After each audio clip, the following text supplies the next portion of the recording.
काँग्रेसचे खासदार आणि विरोधी पक्षनेते राहुल गांधी यांनी आरक्षणासंदर्भात केलेल्या विधानानंतर भारतीय जनता पक्ष चांगलाच आक्रमक झालाय।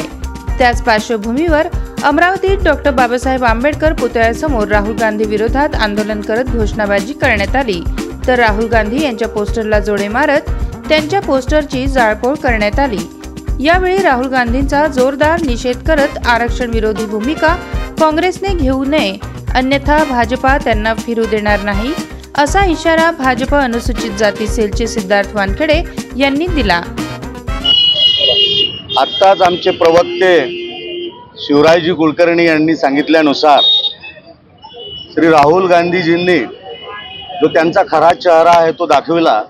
त्यांनी दिलेल्या मुलाखतीमध्ये भारतीय राज्यघटनेने SC, ST, OBC आणि सर्व मागासवर्गीयांसाठी दिलेलं आरक्षण हे कसं घालवणार याबद्दलचं जे बेताल वक्तव्य केलं, त्या वक्तव्याचा निषेध करण्यासाठी भारतीय जनता पार्टीचे सर्व पदाधिकारी आणि सर्व आघाड्या मोर्चांचे पदाधिकारी या ठिकाणी निषेध करण्यासाठी आलेले आहेत। आपण सगळे पाहत आहेत की बाबासाहेबांना घटना लिहित असताना आरक्षणाला कसा विरोध झाला, तत्कालीन नेत्यांनी कसा विरोध केला, त्यानंतर इंदिराजी गांधींनी घटनेची पायमल्ली कशी केली, राजीवजीचं सुद्धा वक्तव्य राज्यघटनेसोबतील आरक्षणासोबत होतं आणि काल राहुलजीने तर ते डायरेक्टच बोललं की आम्ही आरक्षण घालवणार।